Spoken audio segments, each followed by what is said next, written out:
Marriage bureau పేరిట చేస్తున్న అరాచకాలు విశాఖలో తాజాగా వెలుగులోకి వచ్చాయి. పెళ్లి కాని యువతులను టార్గెట్ చేసి మత్తుమందిచ్చి ట్రాప్ చేసి హత్యాచారాలు చేస్తున్న ముఠా గుట్టురట్టయింది. ఇక్కడ హత్యలు అత్యాచారాలు రెండు. ఈ ఘటన 4వ పట్టణ పోలీస్ స్టేషన్ పరిధిలో చోటు చేసుకుంది. బాధితులు స్పృహలో లేని సమయంలో వాళ్ళ నగ్న వీడియోలు చిత్రీకరించి కేటుగాళ్లు బ్లాక్మెయిల్ చేస్తున్నారు. ఓ బాధితురాలు పోలీసులకు ఫిర్యాదు చేసినా న్యాయం దక్కలేదు. దాంతో సదరు బాధితురాలు మీడియాను ఆశ్రయించింది. Marriage bureau, herbal products, Rapido పేరిట అమ్మాయిల వివరాలను ముఠా సభ్యులు సేకరిస్తున్నారు.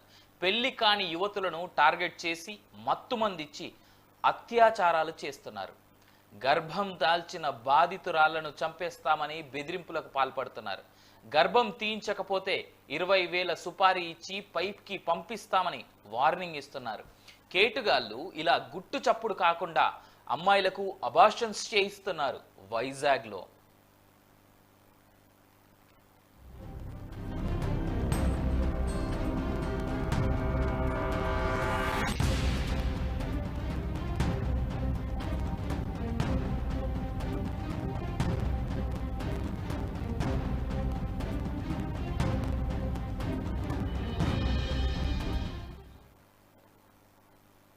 సుమారు 30 మంది బాధితురాల నగ్న వీడియోలు చిత్రీకరించి డబ్బు కోసం వారిని ముఠా సభ్యులు బ్లాక్మెయిల్ చేస్తున్నారు.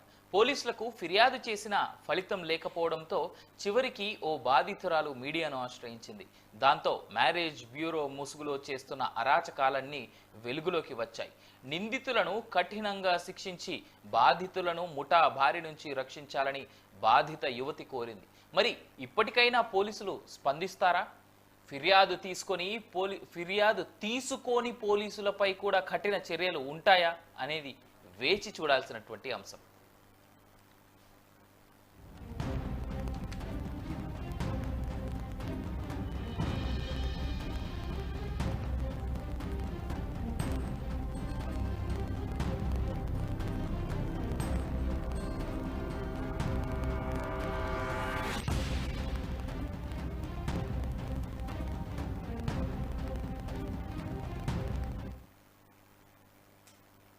ముందు మ్యారేజ్ బ్యూరోలో రిజిస్టర్ అయినటువంటి అమ్మాయిలు టార్గెట్ చేస్తారు.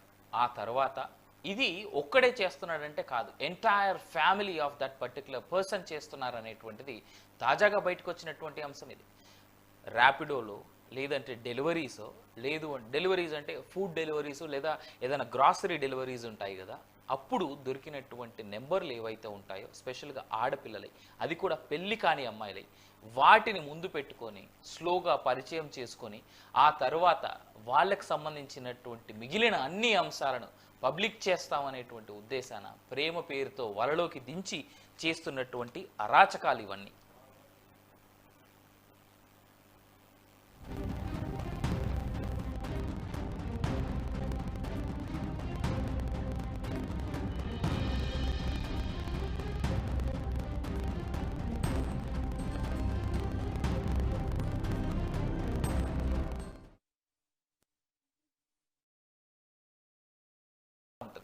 వీళ్ళు ఏ విధంగా ఆ యువతులని బెదిరిస్తున్నారు?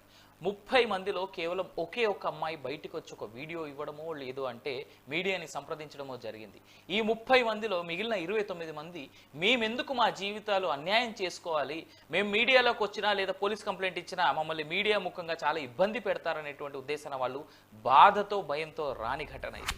ఒకసారి చూద్దాం అసలు ఆ అమ్మాయి ఏం మాట్లాడింది అనేటువంటి అంశాన్ని ఇప్పుడు చూద్దాం. అందరూ ఒకసారి వీడియో జాగ్రత్తగా వినండి. ఈ ఫోటోలో కనిపిస్తున్న అబ్బాయి పేరు దాశర్ రవీంద్ర యాదవ్. వీళ్ళది native place Srikakulam Peddapadu. Current తను వైజాగ్లో ఉంటున్నాడు. వీళ్ళ ఫ్యామిలీ అంతా అమ్మాయిల్ని ప్రేమ పెళ్లి అని ట్రాప్ చేసి వాళ్ళ దగ్గర అమౌంట్ తీసుకొని వాళ్ళని శారీరకంగా యూజ్ చేసుకొని వాళ్ళకి ప్రెగ్నెంట్లు తీయించేసి లాస్ట్కి వాళ్ళని వదిలించుకోవడానికి 3 వీడియోస్ పెట్టి బెదిరిస్తున్నారు. అలాగే నన్ను కూడా బెదిరించారు. ఒకసారి ఈ ఆడియో వినండి. వితౌట్ డ్రెస్లు క్షమ చెయ్యాలా? వితౌట్ డ్రెస్ క్షమ నీకే క్షమ చేస్తాను చూడు. నేను అది వైరల్ చేయాలి ఇప్పుడు. విన్నారు కదా, నేను న్యాయం కోసం చాలా తిరుగుతున్నా, బట్ నాకు ఎటువంటి న్యాయం దొరకట్లేదు. నన్ను ఎంతో దారుణంగా హింసించారు, కొట్టారు. అండ్ మాది ఎస్సీ క్యాస్ట్ అనమాట. మా ఎస్సీ క్యాస్ట్ వాళ్ళు అనుభవించడానికి తప్ప పెళ్లి చేసుకోవడానికి పనికిరారు అని చాలా పచ్చి బూతుల్లో తిట్టారు. దయచేసి నాకు న్యాయం కోసం సపోర్ట్ చేయండి అండ్ ఈ వీడియో ప్రతి ఒక్కరికి షేర్ చేయండి. ఇలాంటి వాళ్ళని నమ్మి మీ లైఫ్ని నాశనం చేయకండి. ఇప్పటికే తను ఒక 30 మంది వరకు అమ్మాయిలు మోసం చేశారు. తన ఫోన్లో అన్ని న్యూడ్ వీడియోసే ఉన్నాయి. అమ్మాయిలందరికీ అందరినీ బ్లాక్మెయిల్ చేశారు. దయచేసి మీరు మోసపోకండి అని చెప్పడానికి ఈ వీడియో చేస్తున్నాను. అందరూ ఒకసారి ఈ వీడియో జాగ్రత్తగా వినండి. ఈ ఫోటోలో కనిపిస్తున్న అబ్బాయి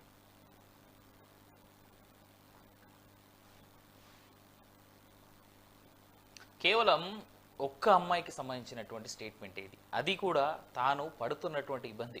ఇంతకీ ఆ అమ్మాయి ఎవరు అని అనుకుంటే మేము ఫేస్ బ్లర్ చేయాల్సి వచ్చింది, ఎందుకంటే తన యొక్క ఐడెంటిటీని రివీల్ చేయడం అనేటువంటిది కరెక్ట్ కాదు. ఒక అమ్మాయిని మేము రోడ్డుపైకి రావడం కరెక్ట్ కాదు అనేటువంటిది. ఓ పక్కన నా స్క్రీన్లో మీరు చూస్తున్నటువంటి ఆ స్క్రీన్లో ఓ వైపు ఆ అమ్మాయితో మాట్లాడినటువంటి మాటలు, ఒక్క అమ్మాయితో మాట్లాడినటువంటి మాటలు మాత్రమే వస్తున్నాయి.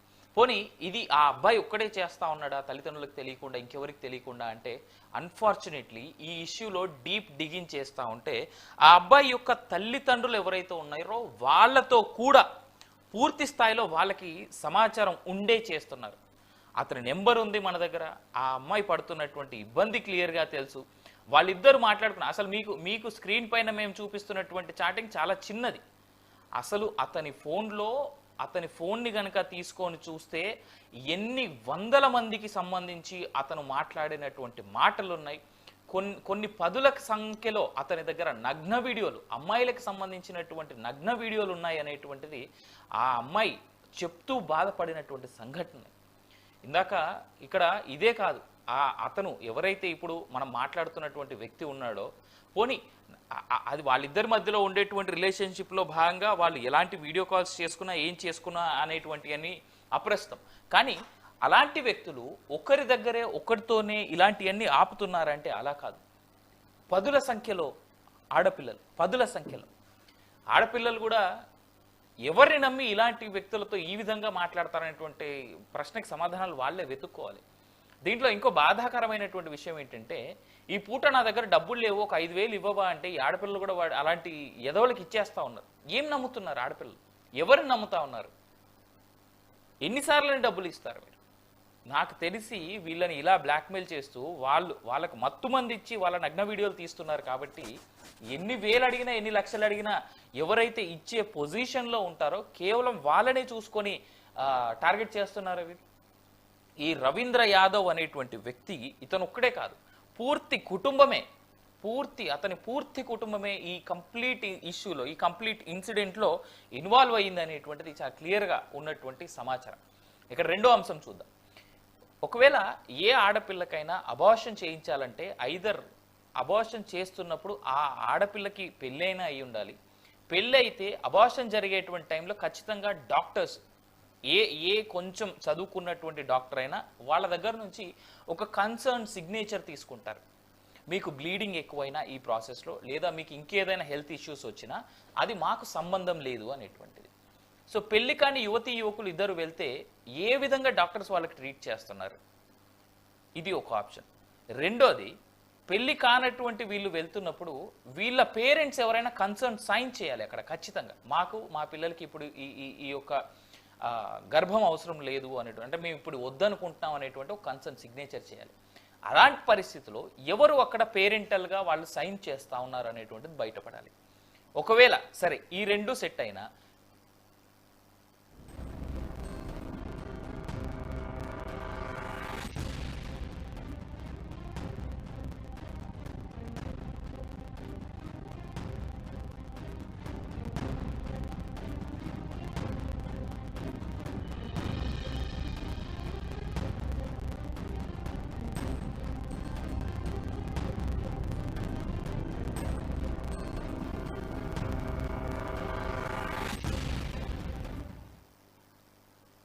అసలు ఈ వైజాగ్ లో బయటపడ్డటువంటి రవీంద్ర యాదవ్ దాసరి అనేటువంటి వ్యక్తికి సంబంధించి మరింత సమాచారాన్ని ఈ 30 మంది బాధితులు ఆడపిల్లలు ఎవరైతే ఉన్నారో తమ యొక్క జీవితాలని నానా ఇబ్బందులు పడుతున్నటువంటి వీళ్ళకి సంబంధించి మరింత సమాచారాన్ని అందించడానికి మా ప్రతినిధి వైజాగ్ నుంచి సిద్ధంగా ఉన్నారు.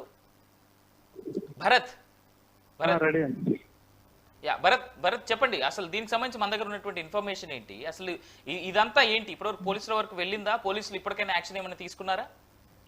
ఏదైతే విశాఖలో దారుణమైనటువంటి సంఘటన చోటు చేసుకుందని చెప్పుకోవచ్చు. మ్యారేజ్ బ్యూరో, అది హెర్బల్ ప్రొడక్ట్స్ లేదా ర్యాపిడో ఇటువంటి పేరుతో ఒక ముఠా అనేది విశాఖలో తయారైంది. ముఖ్యంగా ఎవరైతే పెళ్లి కానటువంటి ఆడపిల్లలనే టార్గెట్ గా చేస్తూ వాళ్ళని ఈ మాయలోకి దించేందుకు ఈ ముఠా రంగంలోకి దిగిందని చెప్పుకోవచ్చు. కేవలం పెళ్లి కాని ఆడపిల్లలని టార్గెట్ చేస్తూ వాళ్ళకి సంబంధించినంత వరకు సన్నిహితంగా మెలుగుతూ వాళ్ళతో సన్నిహితంగా ఉంటూ రోజు కాంటాక్ట్ అవ్వడం, లేదంటే మెసేజ్ చేయడం, చాటింగ్ చేయడంతో వాళ్ళతో కాంటాక్ట్ లో ఉంటూ వాళ్ళని ఎక్కడికైనా ఒక నిర్మానుష్య ప్రదేశానికి తీసుకొని వెళ్ళడం, లేదా రమ్మని హోటల్స్ లోకి రమ్మని తీసుకెళ్లిన తర్వాత మత్తు పానీయాలు తాగించి వాళ్ళపైన అత్యాచారం చేసి దాన్ని వీడియో రికార్డింగ్ గా చేసుకుంటూ ఏదైతే సుమారుగా 30 మంది బాధితులు ఉన్నారంటూ కూడా మనకి సమాచారం అందుతుంది. రికార్డింగ్ చేసి వాళ్ళు బెదిరిస్తున్నారంటూ కూడా తెలుస్తున్నటువంటి పరిస్థితి కనిపిస్తుంది. దీనికి సంబంధించినంత వరకు ఇప్పటికే విశాఖపట్నం సంబంధించి 4వ పట్నం పోలీస్ స్టేషన్ లో కేసు నమోదు చేశారు.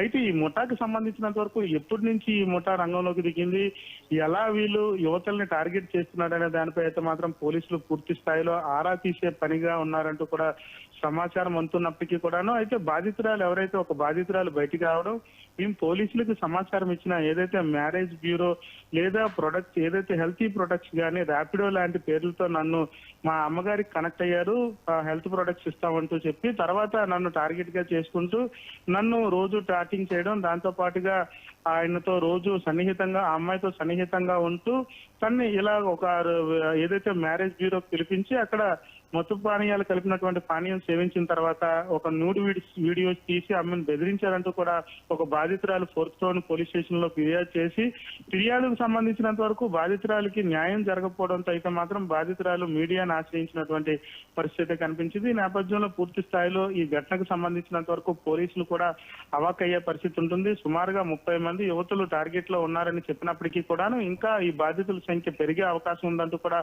పోలీసులు చెప్తున్నటువంటి పరిస్థితి కనిపిస్తా ఉంది. మరి ముఖ్యంగా మ్యారేజ్ బ్యూరో పాట పక్కన పెడితే హెర్బల్ ప్రొడక్ట్స్ ఏదైతే వెయిట్ లాస్ కానీ వెయిట్ గెయిన్ కానీ లేదనుకుంటే షుగర్ డైట్ లాంటి సంబంధించి ప్రొడక్ట్స్ లాంటివి చెప్తూ రోజు ఫోన్ కాల్స్ చేస్తూ ఫోన్ కాల్స్ లో ఎవరైతే యువతులు మాట్లాడుతుంటే ఆ యువతుల యొక్క మాట్లాడినటువంటి యువతల్ని టార్గెట్ గా చేసుకుంటూ ఈ ముఠా అనేది విశాఖలో పేటరేగిపోయినటువంటి పరిస్థితి అయితే మనం చూడొచ్చు. దీనికి సంబంధించినంత వరకు కూడా ఇప్పటికే 4th టౌన్ పోలీస్ స్టేషన్ లో ఒక బాధితురాలు ఫిర్యాదు చేయడంతో మిగిలిన వారు కూడా ఫిర్యాదు చేసినటువంటి పరిస్థితి. ముఖ్యంగా ఇటువంటి ఘటనలు విశాఖలో జరగడంపై అయితే మాత్రం ప్రజలందరూ కూడా భయాందోళన వ్యక్తం అవుతున్నటువంటి పరిస్థితి అయితే కనిపిస్తుంది. మరొకవైపు మహిళలు ఏదైతే మహిళా సంఘాలు కానీ, మరొకవైపు ఏదైతే మహిళలకు సంబంధించిన హక్కుల అంశానికి సంబంధించిన హక్కుల నాయకులు కానీ, పూర్తిగా మహిళా నాయకులు కానీ పూర్తి స్థాయిలో మండిపడుతున్నటువంటి పరిస్థితి అయితే కనిపిస్తుంది. ఏదైతే విశాఖకు సంబంధించినంత వరకు పోలీసులు వ్యవహరించిన తీరుపై కానీ, మరొకవైపు బాధితురాలు చేసినటువంటి వ్యాఖ్యలపై కూడా పూర్తి స్థాయిలో మహిళా సంఘాలు పెద్ద ఎత్తున మండిపడుతున్నటువంటి పరిస్థితి అయితే కనిపిస్తుంది. మహిళలకు సంబంధించినంత వరకు రక్షణ కల్పించాల్సినటువంటి పోలీసులు కనీసం ఈ అంశాలపైన దృష్టి సారించకపోవడం, ఇంకా బాధితులు పెరుగుతున్నటువంటి నేపథ్యంలో దీనిపై దృష్టి సారించడంపై అయితే మాత్రం మహిళా సంఘాలు పూర్తి స్థాయిలో మండిపడుతున్నటువంటి సిచ్యువేషన్ అయితే కనిపిస్తా ఉంది. దీనికి సంబంధించినంత వరకు కూడా పోలీసులు ఇప్పటికే కేసు నమోదు చేసి దర్యాప్తు చేస్తున్నారు. ఈ ముఠాకు సంబంధించినంత వరకు ప్రధానంగా ఏదైతే అకేపాలకు సంబంధించినంత వరకు మ్యారేజ్ బ్యూరోకి తీసుకెళ్లినటువంటి వ్యక్తి ఉన్నటువంటి పరిస్థితి ఉంది. దానికి సంబంధించినంత వరకు కూడా ఆయన్ని కూడా విచారించేటటువంటి పరిస్థితి వస్తున్నటువంటి నేపథ్యంలో ఎవరైతే బాధితురాలు ఫిర్యాదు నేపథ్యంలో ఎవరైతే ఈ ఘటనకు పాల్పడ్డారో ఆయన అరెస్ట్ చేసేటటువంటి ప్రక్రియ అయితే కొనసాగుతుందని చెప్పుకోవచ్చు. పూర్తి స్థాయిలో ఏదైతే ఈ ఘటనకు సంబంధించినంత వరకు పూర్తి స్థాయి విచారణ చేపట్టాల్సినటువంటి పరిస్థితి అయితే మరీ ముఖ్యంగా కనిపిస్తుందని చెప్పుకోవచ్చు. ఈ ఘటనలో 30 మంది యువతులు ఉన్నారా, లేకపోతే ఇంకా ఎక్కువ మంది బాధితులు ఉండే అవకాశం ఉండబోతా ఉందా, దీనికి సంబంధించి పోలీసులు విచారణ తర్వాత పూర్తి అంశాలు బయటకు వచ్చే అవకాశం అయితే కనిపిస్తా ఉందని చెప్పుకోవచ్చు. భరత్ అదే అంశంలో ఇది ఇంకో మాట చెప్పండి. ఇప్పుడు ఇతను ఎవరైతే ప్రస్తుతానికి మన దగ్గర క్లియర్ డీటెయిల్స్ ఉన్నటువంటి రవీంద్ర యాదవ్ దాసర్ అనేటువంటి వ్యక్తి ఎవరైతే ఉన్నారో అతను పూర్తి కుటుంబం కూడా ఈ ఇష్యూలో ఇన్వాల్వ్ అయింది, వాళ్ళంతా దగ్గరుండి ఇదంతా చేస్తా ఉన్నారనేటువంటి మాట ఉంది. సో ఈ ఇన్సిడెంట్ లో ఇలాంటి ట్రాపుల్లో ఈ తల్లిదండ్రుల పాత్ర ఏంటి ఇతని విషయంలో? అయితే ఈ బాధితురాలు ఫిర్యాదు నేపథ్యంలో రవీంద్ర యాదవ్ అని చెప్తున్నప్పటికీ ఆ కుటుంబ సభ్యులు అందరూ కూడా ఒక మ్యారేజ్ బ్యూరో, దాంతో పాటుగా హెర్బల్ ప్రొడక్ట్స్ ఏదైతే వెయిట్ లాస్ లాంటి ప్రొడక్ట్స్ సేల్ చేస్తూ ఇటువంటి ఘటనలకు పాల్పడుతున్నారు. ఎవరైతే యువతలను టార్గెట్ గా చేసుకుంటూ మరీ ముఖ్యంగా ఈ విశాఖ సంబంధించి ఎవరైతే మ్యారేజ్ బ్యూరోని కాంటాక్ట్ అయినా, లేదనుకుంటే వెయిట్ లాస్ ప్రోగ్రామ్ కాంటాక్ట్ అయినా, ర్యాపిడో లాంటివి కాంటాక్ట్ అయినా, వీటన్నిటిని కూడా కాంటాక్ట్ లోకి తీసుకొని బాధితులు ఎవరైతే యువతులు ఉన్నారో వాళ్ళందరినీ టార్గెట్ గా చేస్తున్నారంటూ కూడా బాధితురాలు చెప్తున్నటువంటి పరిస్థితి కనిపిస్తుంది. అయితే ఈ ఎవరైతే యువతి ఆరోపించినటువంటి రవీంద్ర యాదవ్ సంబంధించినంత వరకు ఏదైతే అక్కేపాలెం సంబంధించి 80 ఫీట్ రోడ్ లో తన నివాసం ఉంటున్నాడు, ఆ నివాసం ఉండే దగ్గరే కూడా తనకు మ్యారేజ్ బ్యూరో ఉన్నటువంటి పరిస్థితుల్లో అక్కడికి వెళ్ళిన తర్వాత ఈ ఘటన జరిగింది, వీడియో రికార్డ్ చేశారంటూ కూడా బాధితురాలు చెప్తున్నటువంటి పరిస్థితి. బాధితురాలు ఫిర్యాదు నేపథ్యంలో పోలీసులు కేసు నమోదు చేసి పూర్తి స్థాయిలో విచారణ అయితే మొదలు పెట్టారు. విచారణ అనంతరం కూడా ఇంకా ఎటువంటి విషయాలు బయటకు వస్తాయనేది అయితే మాత్రం వేచి చూడాల్సినటువంటి పరిస్థితి కనిపిస్తా ఉంది. అయితే విశాఖకు సంబంధించినంత వరకు ఇటువంటి ఘటనలు జరగడంపై అయితే మాత్రం పూర్తి స్థాయిలో తల్లిదండ్రులు అయితే భయాందోళనకు గురయ్యేటటువంటి సిచ్యువేషన్ అయితే కనిపిస్తుందని చెప్పుకోవచ్చు. రైట్ భరత్, అదే విధంగా ఇంకో మాట చెప్పండి. అంటే ఇప్పటి వరకు ఉన్నటువంటి 30 మంది యువతులు ఉంటారు అనే ఉండొచ్చు, అంతకంటే ఎక్కువ ఉండొచ్చు అనేటువంటి సమాచారం కూడా తెలుస్తున్నటువంటి ఈ నేపథ్యంలో అసలు ఆడవాళ్ళని కేవలం డబ్బు కోసమే ఇలా ట్రాప్ చేస్తున్నారా, లేదంటే దీంట్లో ఇంకేదైనా అంశాలు కూడా ఇమిడి ఉండొచ్చు అనేటువంటి అవకాశాలు ఏమైనా వ్యక్తపరుస్తున్నారా? అంటే మరీ ముఖ్యంగా ఈ ముఠా అనేది కేవలం పెళ్లి కానటువంటి యువతలనే టార్గెట్ చేస్తున్నటువంటి పరిస్థితి. వాళ్ళ దగ్గర నుంచి మాన ప్రాణాలు మరి పక్కన పెడితే డబ్బులు కూడా వసూలు చేస్తున్నారంటూ కూడా ఒక ఇంత ఆరోపణలు వినిపిస్తున్నటువంటి పరిస్థితి కనిపిస్తా ఉంది. 30 మంది యువతలను టార్గెట్ చేశారని ఎవరైతే బాధితురాలు ఫిర్యాదు నేపథ్యంలో 30 మంది బాధితులు నాకు తెలిసినంత వరకు ఉన్నారని ఒక బాధితురాలు ఫిర్యాదు చేస్తున్నటువంటి పరిస్థితి. దీనికి సంబంధించినంత వరకు పోలీసులు పూర్తి స్థాయిలో విచారణ జరగాల్సినటువంటి పరిస్థితి కనిపిస్తా ఉంది. అంటే బాధితురాలు ఫిర్యాదు నేపథ్యంలో ఎవరైతే రవీంద్ర యాదవ్ ఉన్నారో తనని ఏదైతే రూమ్ లోకి తీసుకెళ్లి తర్వాత డ్రింక్ సేవించిన తర్వాత, మత్తు పానీయాలు సేవించిన తర్వాత పూర్తిగా తన పైన అత్యాచారం చేసిన తర్వాత వీడియోని రికార్డ్ చేసుకున్నారంటూ కూడా బాధితురాలు చెప్తున్నారు. దీనికి సంబంధించి 30 మంది వీడియోలు ఎవరైతే నిందితులు ఉన్నారో ఆ ముఠా దగ్గర ఉందంటూ కూడా బాధితురాలు చెప్తున్నటువంటి సిచ్యువేషన్ అయితే ఉంది. దీనికి సంబంధించి 30 మంది ఉన్నారా, ఇంకా పెరిగే అవకాశం ఉందా అనే దానిపై పోలీసులు విచారణలోనే తెలిసే అవకాశం ఉండబోతా ఉంది. అయితే ఈ ముఠా అనేది చాలా టాక్టిక్స్ గా, అంటే ఎవరైతే యువతులు ఉంటారో యువతులనే టార్గెట్ గా చేస్తే ఇంట్లో వాళ్ళకి ప్రలోభాలకు గురి చేయడం, లేదనుకుంటే భయపెట్టడం, ఇటువంటి అంశాలతో చేసి ఫస్ట్ ఆఫ్ ఆల్ ఏదైతే మనీతో పాటుగా వాళ్ళకి సంబంధించినంత వరకు పూర్తి స్థాయిలో ఈ యువతల్ని వాళ్ళ హోల్డ్ లో ఉంచుకునేటటువంటి పరిస్థితి కనిపిస్తా ఉంది.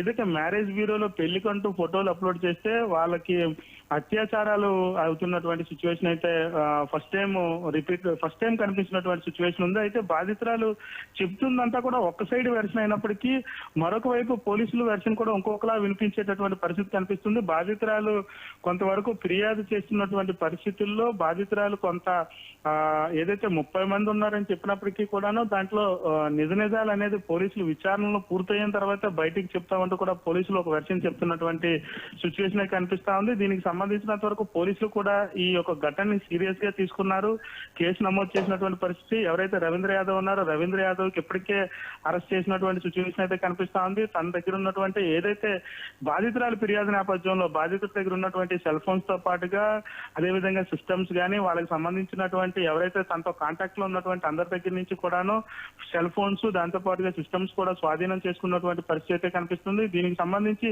పూర్తి విచారణ జరగాలి. ఏదైతే బాధితురాలు ఫిర్యాదు నేపథ్యంలో పూర్తి విచారణ అనంతరం అసలు ఏం జరిగింది అనే దానిపై అయితే మాత్రం పూర్తి వివరాలు బయటకు వచ్చే అవకాశం అయితే కనిపిస్తా ఉంది. ఇటువంటి ఘటనతో అయితే మాత్రం ఒక్కసారిగా విశాఖలో ఉన్నటువంటి తల్లిదండ్రులు గానీ, మరొక వైపు మహిళా సంఘాలు గానీ ఒక్కసారిగా ఉలిక్కిపడినటువంటి పరిస్థితి. దీనిపైన ఇప్పటికే మహిళా సంఘాలు ఈ ఘటనకు సంబంధించినంత వరకు కూడా పూర్తి స్థాయిలో విచారణ జరిపి బాధితులు ఎవరైతే ఉన్నారో బాధితురాలకి తగిన న్యాయం చేయాలి, నిందితులకి కఠిన శిక్షలు వేయాలంటూ కూడా ఇప్పటికే మహిళా సంఘాలు పెద్ద ఎత్తున మండిపడుతున్నటువంటి పరిస్థితి. మరొక వైపు తల్లిదండ్రులు కూడా ఇటువంటి ఘటనల నేపథ్యంలో పూర్తి స్థాయిలో ఎవరైతే బాధితులు ఉన్నారో బాధితులకి తగిన న్యాయం చేసి నిందితులపై కఠిన చర్యలు తీసుకోవాలంటూ కూడా ఇప్పటికే డిమాండ్లు వినిపిస్తున్నటువంటి సిచ్యువేషన్ అయితే కనిపిస్తా ఉందని చెప్పుకోవచ్చు. Right Bharat, thank you for the details.